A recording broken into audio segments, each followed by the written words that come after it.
Hello world, my name is Dana ID Matthews and welcome to my show about stuff, and today I'm going to be talking about Canelo Alvarez versus Triple G number 2. I just finished watching it and hot damn, what a fight. Jeez Louise. Yeah, that was one of the better fights that I've seen in a while. Now I'm gonna say offbeat that I was super surprised that Canelo actually fought like a stalker, aggressive, come forward fighter, the way that Abel Sanchez has been saying in the media he wanted Canelo to fight like.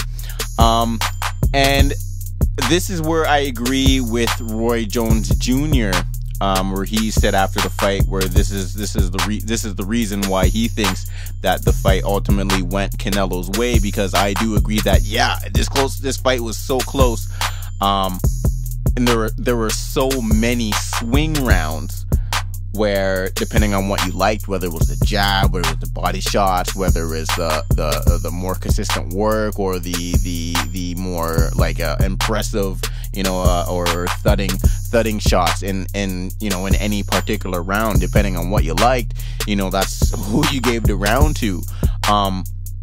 So it could have been a draw, absolutely. It could have went to Triple G, absolutely, and it could have went to Canelo, which it did, absolutely. But yeah, like I said, this is where I agree with Roy Jones Jr.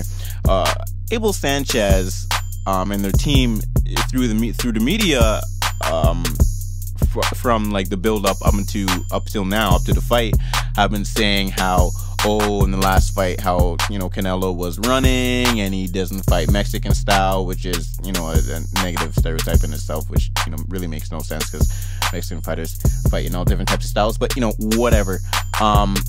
And so I guess Canelo obliged them in this fight, and I think the first maybe 9 rounds Canelo was pressing forward the whole time, and it was Golovkin on the back foot. So there were some rounds, especially in the middle, that Harold Letterman was giving to Golovkin, and I think there were 3 particular rounds in a row. It might have been like 6, 7, and 8 or something like that. And to me, I was just like, those are very controversial, swing rounds. Some of those rounds I would easily get, at least for me, would give to Canelo. So his scorecard was definitely subjective, which is cool. This is boxing. I love that we can all kind of debate and have different perspectives and opinions.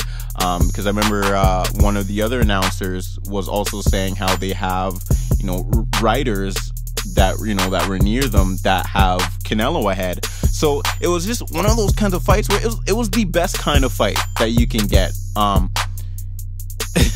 It was a fight. Both guys were fighting in the pocket as often as they could. I did have Canelo coming forward and being aggressive more often than not.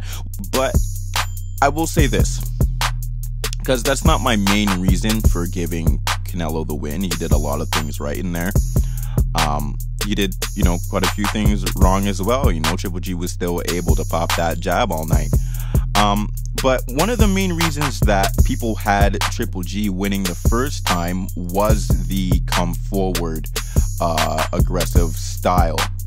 And I just find it a little interesting that now that Canelo is the one pressing forward, especially from Jim Lampley and Harold Letterman, they're not really giving Canelo the same treatment. Which personally, this is just me, but I've always found HBO's announcers to be particularly biased. You can always tell which horse in the race is theirs, so to speak. But either way, this fight was dope.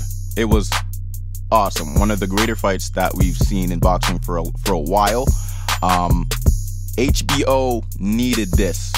They have been on a down spiral in terms of their fight quality. in the last little while, maybe last few years or so. So this was a really good fight for them. Canelo's HBO and Triple G's HBO contracts, both their contracts with HBO are over now. So it'll be interesting to see what, programs they go to. Maybe they'll go to Showtime. Maybe they'll, decide with Eddie Hearn and do that new Days In thing. But it's all up in the air now. I'm sure there'll be a third fight at some point. But definitely not now, down the road for sure. And you know what, to be honest, I'm not even sure, because the way that Gennady Golovkin left the ring afterwards, clearly he thought he should have won. And fair enough to him. It was a close match. One of those fights where it's like, I predicted Canelo would win by a round or two, and I was right. But honestly, like I said before, if it went Triple G's way, like, I couldn't even get angry. It was just that close of a fight. But Triple G did not take the loss well. Didn't want to do any, talking or interviews after, and just went straight to the dressing room. So I don't know. We'll see, man. Maybe he retires from boxing. Things like this, and lesser things, lesser robberies and things like that, in boxing have made other boxers retire in the past. So, we'll see. I would still like to see Triple G. He clearly still has a lot in him. If he's fighting, on par, if not better than Canelo, then, he's still, one of the top heavyweights one of the top middleweights in the division. So he could easily fight any of the other big middleweights, like Charlo, or a rematch with Jacobs would be huge. But yeah, I can't really, I can't really say more about this fight, to be honest. It was just a really good boxing match.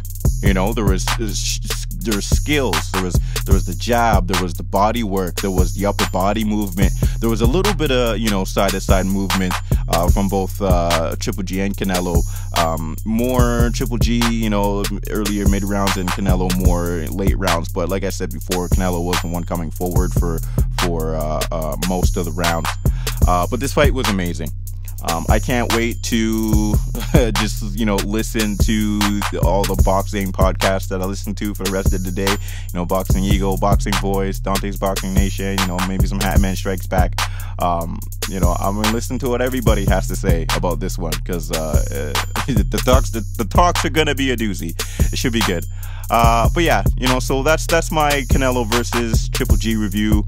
Canelo versus Triple G number 2. Canelo taking the win by majority decision. One judge had it a draw. The other two judges had him winning by 2 rounds, 115-113.